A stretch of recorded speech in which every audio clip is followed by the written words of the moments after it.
So we know we got whether the person drinks, how a person handles conflict. How many children do you have, if you have any? On the first date? On the first date. Okay. How many children you have? Yeah. All of them.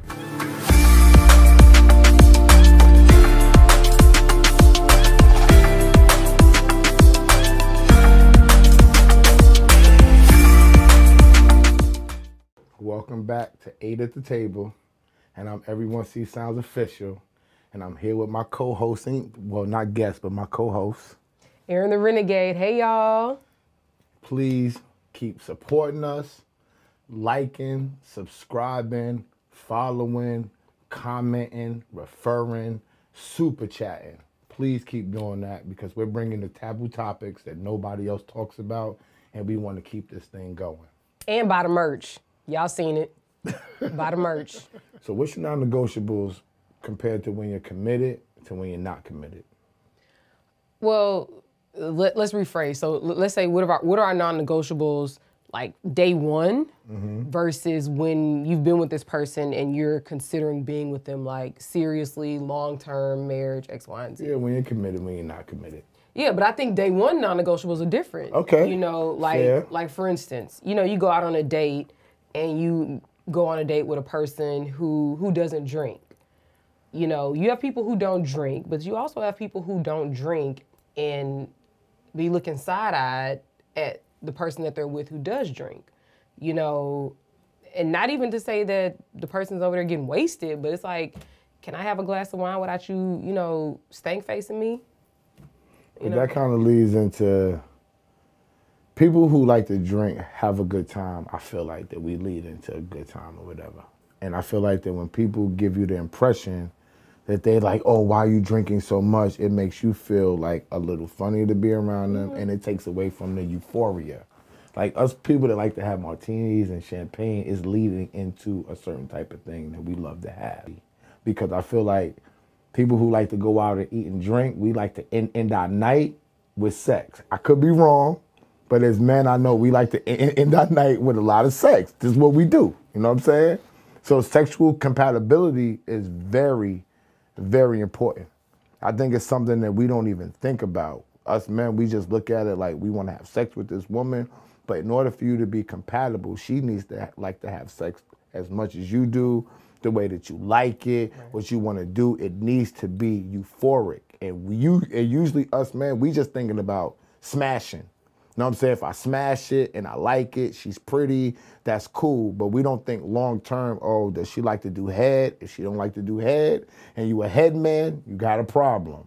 If you want to have sex 4 or 5 times a week like myself and she doesn't, you got a problem. You know what I'm saying? So what you think about the sexual compatibility? Because I think that's the biggest thing in the world. Well, I absolutely agree with what you're saying, but my question is that something that you talk about early on? First, second, third, fourth, fifth date, or like something you worry about once you're down the line? I'm talking about day one. I'm not even skipping the fact because okay. Go Question, ahead, but the thing, in my opinion, I have some friends our age who they're dating, and I feel like they believe that when they were younger, they weren't really upfront about what their sexual desires and prowesses were, whereas now they're like, this is very important to me. It's in my top 5. Where does it land on your list? You know, and I think that they're more willing to have those conversations, whereas, in their mid to late 20s, early 30s, they weren't having those conversations. Would you say that men are actually willing to have those conversations?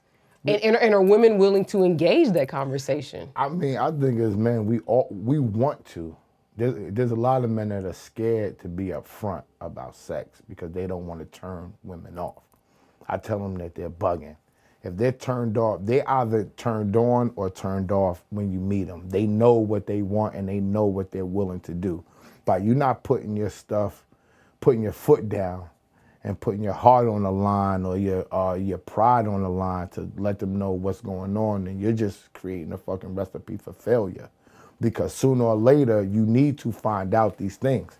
You don't want to be caught up with loving this woman or thinking that you're going to be with this woman and then these things are not spoken of, and then they rear their head later on because now you got a lot at stake now. Tell them up front. Find out what's going on. It's cool to be like, I don't agree with you. We can have this dinner. We can move on. There's nothing wrong with that. It becomes a problem when you leading this person on thinking that you're agreeing with their lifestyle, and then they find out later that you're not really rocking with them like that. And then you had a chance to be like, I'm not really fucking with that, or I'm not really messing with that, rather. You know what I'm saying? And sometimes when you be straightforward with a woman, fellas, they're more willing to do what you want them to do because they appreciate you being straight up with them because there's so many people playing games. So I would definitely speak about sex first and foremost. Is that something you did, like, yourself? Every single time. When I was dating, I would tell women, like, I don't even want to keep dating you because if we're not sexually compatible, this isn't going to work. But I grew up with twin sisters, and I had an adopted sister. And so they schooled me, you know what I'm saying? They were 17 when I was born, you know what I'm saying? So when I was 10 years old, yeah, exactly. So they schooled me to what women like. Yo, women know this, and this is what they feel like, and they know when they meet a man, this is what's going on. So they gave me stuff that I actually try to pass on to dudes. Mm-hmm. They don't believe it because they don't sit down and talk to women about women, which is a little crazy to me. Ironically, like the same situation you had with your sisters, like my brother will sit here right here today and tell you, like, I learned the game from my sister, or like, I moved the way I moved because of my sister. Mm-hmm. But I think it's good to have whatever your personal experience is, but then have that balance from somebody else who has a little bit more time and wisdom on you. You know what I mean? So while I agree with you, I don't know how many men are actually willing to be upfront to even broach that conversation on a first, second, third, fourth, fifth date. But why do you think that?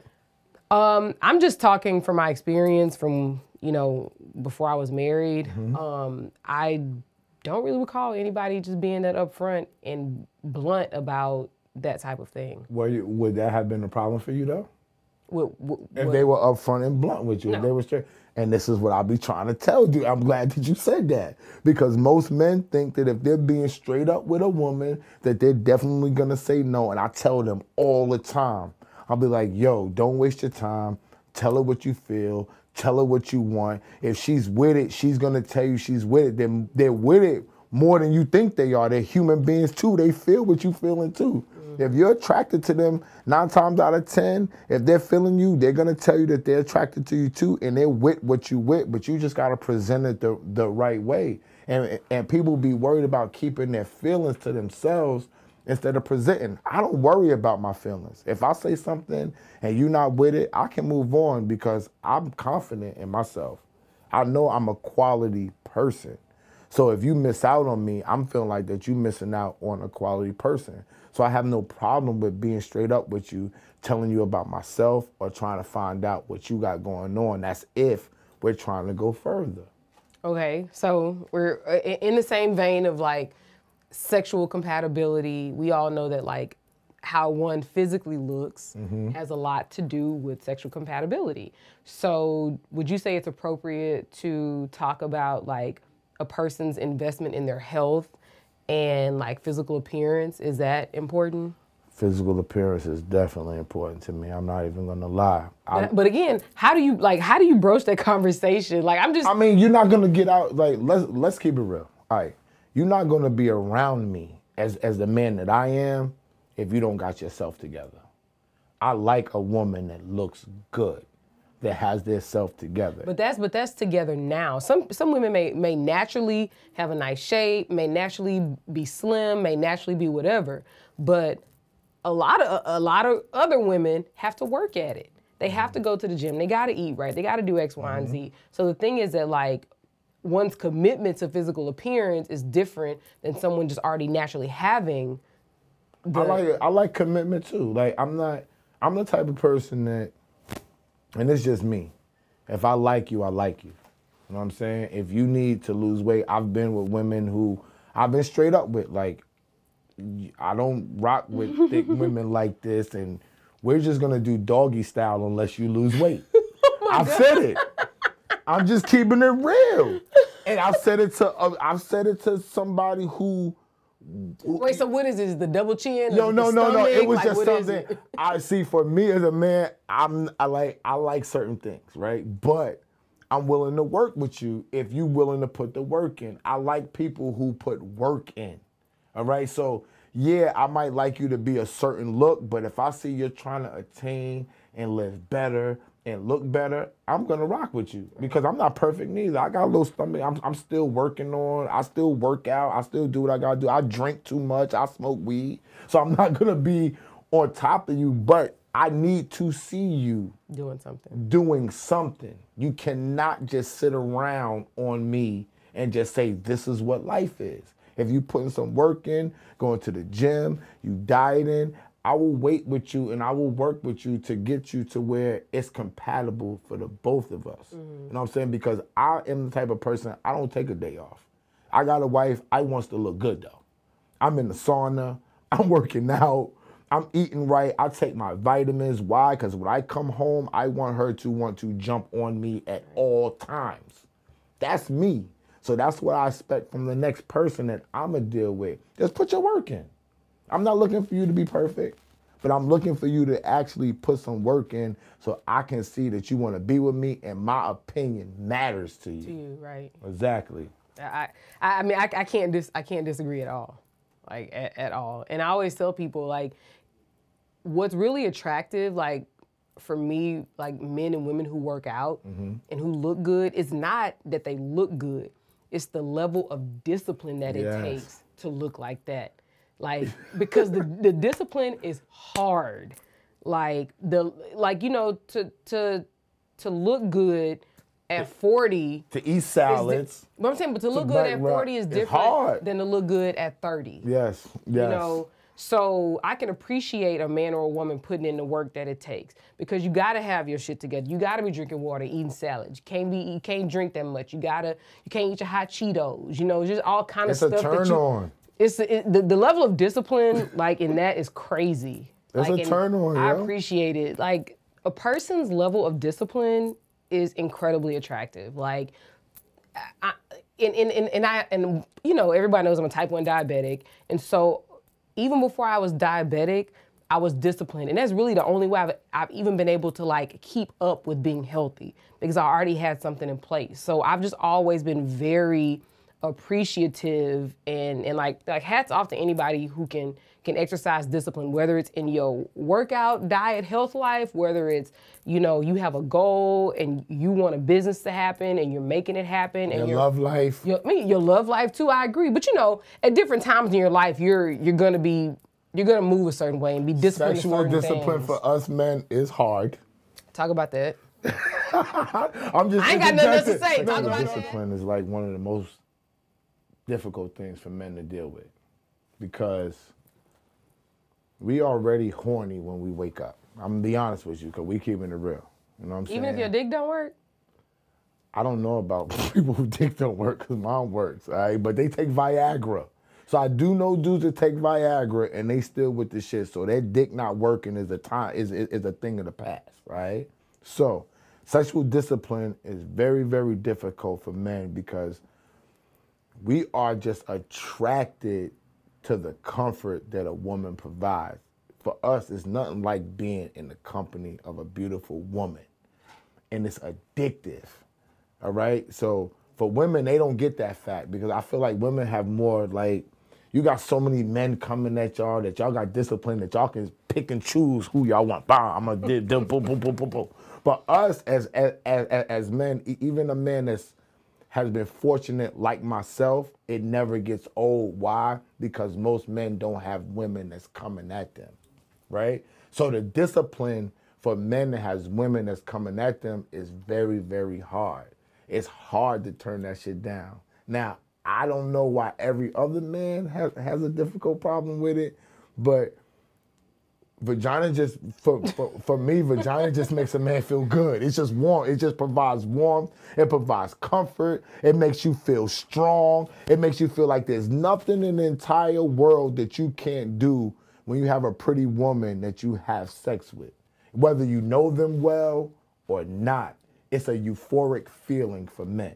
And I feel like some women get that, And I feel like some women downplay it and like, oh, it's not a big deal. But sexual compatibility to all people, to me, is a big deal. Because when they don't talk about it, it comes up later on. Absolutely. Right? They deal with it like, oh, I really like her. And be like, so you burning that down? Nah, we getting there. We working on it. If you're working on it, you're cheating on it. We already know that. You know what I'm saying? So is she gonna be able to deal with the fact that you're working on it and you're not compatible? And that's what we're scared to share with y'all. Mm-hmm. So how you feel about the compatibility? Do you think that it's real? Because I know most women, I feel like, let me not say no, because I'm not a woman. And I hate when women say what men know. I don't know what you know, but I feel like that y'all don't feel the same way about this, because for us, it's in our heart. Like we wake up with this sex thing, and you give us the impression like it's cool if I get it or not. Again, I always can only speak for Aaron T. Campbell. You know, like I don't know what I do know what other women deal with. You know, just friends and that's what family, I'm talking whatever, about. That's what I want to know. I want to know about the friends, the family, the mother. I want to know who you know about that they talk to you about. What are they saying? I mean, what they're saying is that it's important, but I think that women don't necessarily have like the autonomy to just be out here openly and freely talking about sex, and that's the problem. Like, if a woman is out here openly and freely talking about sex, you got somebody talking shit about her, somebody in the comments, somebody this, that, and the other. Sure. You know, oh, y'all just want to be hoes out here. Y'all just want to have a traumatic experience on top of traumatic experiences. No, shut the fuck up. We like sex just like you. Like, that's the problem. Like, society doesn't allow women to appreciate, to like, to enjoy, No. We don't understand. No, you're right. And I don't want to stop. But us, we don't understand that. Because you choose not to understand. Because we have sex with women and we really don't like them. Like, they could be the most beautiful woman in the world and we don't like them. But we feel like, and this don't have to be right, that every man you have sex with, you like them. And that burns us up. It burns us up because we think that you like these motherfuckers. You're letting them inside of your body. So you have to like them. And that's our mind frame. And that's what I'll be just trying to say. I'll be like, yo, I'm not saying that it's right. And I had to just stop you real quick because it's not right, right? But that's how we feel. But why? Like, if you know something's not right, like, why don't you, like, deprogram yourself to, like, not feel like that? Because when they beautiful, we just feel like that they're different. But I feel like y'all be the same people that don't believe fat meat greasy. You know, like, you literally looking at a ham hock. That's what you're saying. You're looking at a ham hock from a pig, and you're like, nah, it's healthy. That's literally what you're saying. But I'm being honest though. No. Like this is why we're here. Our mind frames. We're not always thinking correctly. You know what I'm saying? I'm just being really real. We're not thinking correctly. But I'm being straight up. That's how that's the gap between us. Like, yeah. Oh, you have sex with him, you like him. I have sex with her, don't leave me. I didn't like her. I just wanted to hit that. And I'll be like, no, he's slaying that thing. That's what it is. Like, that's exactly what it is. But we can't we don't want to accept that. So there we go. Okay, so do you think that that because of that problem and because of you knowing that, right? We already know that that's key to try to talk about. But we know that most people, most men or women don't want to talk about that. How are we going to get past that? Honestly, like, I have no idea. I think that, and I say this all the time, the biggest issue and the biggest what is it, hurdle you have to get over with is being honest with yourself. When you're honest with yourself and about who you are and what you require and what you desire, it's so much easier to be honest with somebody else. When you've already crossed that line with you, if I already know who I am with Aaron Campbell, I could tell you who I am and what I want. That's the thing. I just think that so many people just aren't willing to be, like, honest with the person in the mirror. Who you know that likes it for real? Like, because we just had a show, like, people being straight up. We just had a show here on Wednesday. I had a guest here, and she said she likes for men to tell her straight up. as we started talking, she made a comment and say, well, if that's the case, don't tell me. So I said, where are we going to get to? Because people say that they want the truth. But they don't. See, this is the part of the conflict with the question. People say that they want the truth.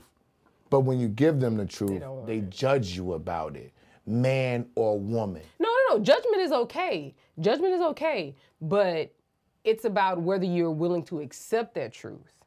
Because you might, you know what? I ain't fucking with you. I don't like that. And that's fine. Mm-hmm. But it's about, judgment is okay, but it's the part about, are you willing to just be honest with the person? So how about a beautiful female like yourself that'll say something to me, right? And I don't like it. And I'm not looking forward to being with you, but I still want to have sex. How do you deal with that? Because is that a whole nother conflict for a pretty woman? Because you could be straight up and say, yo, I want this and I want that, and he could not like it at all. And you telling him up front, day one, this is what's up. But he still want to go further with you. Do you think about that? No, you know there are a lot of women out here who have one person that they're regularly having sex with, who understands the situation, who understands their commitments, who understands like the limits on what they're willing to give. And she's also out here dealing with other men, probably not having sex with them. You probably. Why you say probably not? I'm telling you. Why do you say? See, this is where we don't get. Why do you say they're probably not having sex? They can have a main dude and be smashing these dudes too. Why do you think that it's because of a woman? It's probably not. No. I'm not. Okay, let's just say she may or may not be having sex with them. Okay. But the thing is that if she getting something consistent from somebody who understands the deal, from somebody that's not giving her no drama, from somebody that you know is healthy and giving her no ABCs, you know, why would she quit this situation? You know, they're not looking for anything extra. They're looking for a good time together. That's what their commonality is. They're looking for a good time. But she's over here still, or he's over here still trying to date to figure out who they're going to be with long term. Because they have an understanding this isn't long term. This is what we're doing right now. But that's when people are being straightforward. And right. And we talking about how most people, these are questions that they should ask, but they don't ask. So they're not being straightforward. And then because they're not being straightforward, how do you go forward and deal with conflict? Because nothing is gonna be straight. And for me, dealing with conflict in a relationship, we talk about sex, we talk about money, we talk about the rest of this shit. But conflict is the biggest thing that you gotta deal with when you're dealing with a relationship. Okay, so let's just really like be kind of clear on what we believe should be talked about on the first date, and you know what we believe needs to be kind of, you know, be talked about and agreed upon, you know, when you're going to enter into a long-term relationship. Okay, cool. So we know we got whether the person drinks, how a person handles conflict. How many children do you have, if you have any? On the first date? On the first date. Okay. How many children you have? Yeah. All of them. Exactly. Wait, whether you take care of them. Yeah, I actually, still need to know your kids though. Yeah. Do you have kids and are you taking care of them? And what's your relationship with your family? Yeah, I think that's very. That's very key, yo. Yeah. So family is like mom, dad, like all. Okay. Your whole family. I need to know what's your relationship with your family, if you have one, because there are many women out here that don't have a relationship with their family. And did I say how to handle conflict? How to handle conflict? I think you said that, but what's your deal breakers? Yeah, but are deal breakers first date material? Why not? If I really like you, yeah. Because you looking from the standpoint of you're dating, but I'm looking from the standpoint of two people that are trying to find each other. That's two totally different things. It's like fill out this Yo, questionnaire. exactly, because there are people out here that are really trying to find people. They're not out here playing, trying to have sex and do all of it. They're really sitting down trying to get hooked up, trying to find people. So yeah, they need to know what their deal breakers are, to me. Okay. And so questions that you got to talk about when you've been dating, but now you're considering moving into like a long-term situation. We got to talk about money. We got to talk about credit. Your spiritual beliefs. Spiritual. Definitely your I don't spiritual. know. That actually may be like a Day first. one, not for a man. We ain't trying to. I'm telling you, day one, we ain't trying to ask nothing that's gonna get crazy. That's gonna make you want to go home. We're real generic our first date. But handling conflict, you don't think that's Not on the first date. I don't need to know if I need to deal with conflict until we slept together. To be honest. And here we go. I'm just being real. Let's see. Oh, we said sex. We talked about sexual compatibility. Sexual compatibility, but you ain't talking about as a man. I'm not saying that on the first date because that might drive you off. I actually disagree. I think that like sexual compatibility is something that should be like talked about somewhere in the first series of dates. Maybe not the first date. They're not gonna do it because I do that, or I used to do that, right? And every dude that I said that I did that with, although it worked for me, they weren't with it. They do not follow the philosophy. They say, oh, you do that because that's something that you're blessed and you can do. And I'll be like, that's not the case. You have to try it to know that you can do it. But they are scared to talk about sex first. Well, but apparently we agree that that's something that should be talked about up front. I definitely agree with that. Okay, let's see. And obviously children is something, children, money, those are things we're going to talk about. What about physical appearance? Because for me, that's important. Do you talk about physical appearance if you're a woman? Does that matter to you? Yeah, I think we could talk about it, but from my perspective, I think it would be more so from a, do you work out? Do you like going to the gym? Do you like, instead of going to eat brunch every Sunday, do you want to go What if he got for $100 bill on his forehead? What you know that term meaning is they don't work out, they got a lot of money. Who cares? It's not, I mean, You don't think that, I think a lot of women I think it's fall with important. that. Okay. But I think it's important. Like, you got to talk about it, like, because that means what's important to you. Do you work out with the man you married? Yeah, sometimes we do, but I typically have always, even with friends, I work out by myself. So it wasn't a deal breaker for you, for real, that he don't work out as much as you? No. It is important. Okay. It's very important. It's not something that I look for it to be a joint thing. Can I ask you an honest question? You think because, I don't want to expose your business, but do you think because he has more money than a regular man would have, that you would deal with certain things from him that you wouldn't normally deal with if you was sharing time or sharing money with a dude? No, I'm still gonna nag about it because that's important to me. Okay. Like, hey, you got a little bit too many fries on that plate. You need a few more green beans. Does that get on his nerves? Like, I don't care. Like, Yeah, if I got too many green beans, I No. don't care. I'm good. I'm paid. I'm straight. No. He actually cares. Okay, all right, cool. Because I'm very open and honest about what one's physical appearance means, one's health. So things, I don't want you being healthy for me. I want you to be healthy for yourself. Like, you having high blood pressure is more important to you than it is to me. Yeah, but people not thinking about that, and you know that. But that's what I'm saying. Like, that's my position on it. So I would hope that it's more important to you. But if it's not, if Is that a deal breaker though? what? Is that a deal breaker if he said, no, I don't want to eat green beans. I want to eat ham hocks. No, that's the issue. Is there a problem? Yeah, that's the issue for me. It's Like, a deal breaker? I can't see myself being with somebody who's like, yeah, I don't drink water. And there are literal adults out here I know that. who do not drink water. Fucking crazy. You know, like, there are adults out here who don't eat green vegetables. Well, what's a deal breaker for you? If I could ask, because we talking about deal breakers for people, what would be a deal breaker for you? I think someone who's not like fiscally responsible, and someone who does not take their health as being a very important factor in their life. Like, at the end of the day, I don't care how much money you have. You can, if you have your health, you can live another day to make more money. Your health is literally the most valuable thing that you have. And I'm sorry, like, I can't deal with somebody who doesn't like look at their health as being important. A deal breaker for me is being dirty. I hate dirty people.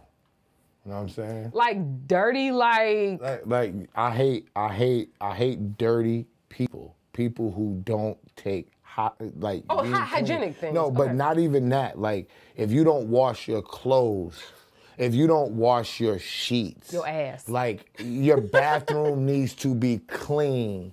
Like I don't care about what you doing. Oh, you wash your clothes and you come outside and you look clean. I want to come in your house. I want it to smell fresh. That like those type of things are deal breakers to me. How you carry yourself and how you deal with yourself. You know what I'm saying? But I really, really enjoy talking to you about this because I don't get to talk to another married person. You know what I'm saying? Because with us married people, they're few and far in between out here, you know, especially nowadays. But I really enjoyed finally catching up with you again, doing this one-on-one.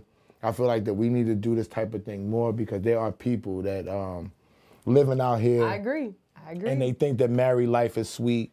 And they think that we don't have to deal with things and we don't have to, be a partner with people. They think that everything is all good, but there are deal breakers with us too. Yeah. And we need to adjust to our counterpart in order to make things go forward and make them go smoothly. Because a lot of times, I'll say this, a lot of times we don't know up front to have these conversations. So this is coming in retrospect.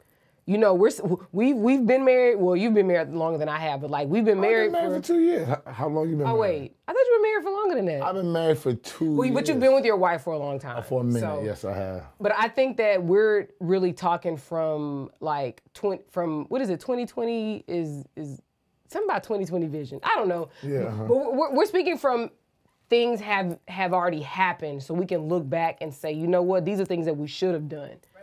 Yeah, retrospect. That's where we go. You know, retrospect is 2020. Is that what it is? Whatever. We're going to go with it. But so like my brother, he's been married, I think, for a year and a half, something like that. So a lot of things that I feel like issues that I've, found in my marriage, I'll talk to my brother about it. I'll talk to my sister-in-law about it. Because I'm like, it's better if y'all, have these nuggets of wisdom and you don't have to worry about it going forward. If you can deal with it right now and nip it in the bud. So you, as men and women, y'all need to figure out what your deal breakers are, what's important for you to talk about with a person that you really like, or who you want to get, or who you want to go further with in life, or if you're even just compatible with them. You need to have some type of conversation to know where you stand with these people. It's okay. It's okay to be told no. Because it's hard to hear no, right? It's okay to be told no and move on because they're leaving you out there for someone who really will love you and be compatible with you. You have to look at it like that. So I hope that you enjoyed this segment. I'm going to be back with my co-host again soon. I hope for another one-on-one. And we just here trying to talk about the taboo topics. You know what I'm saying? Like, subscribe, comment, super chat. Follow us. Follow her. What's your gram? At Aaron the Renegade. Follow me at Aaron the Renegade. It's the name on IG, on Peloton. Check me out on Peloton also. Forget the Peloton. Follow me, ESSOWRLD, no O. And signing out, and we'll be back again. At the Table is the best thing that's on TV right now. Please believe it.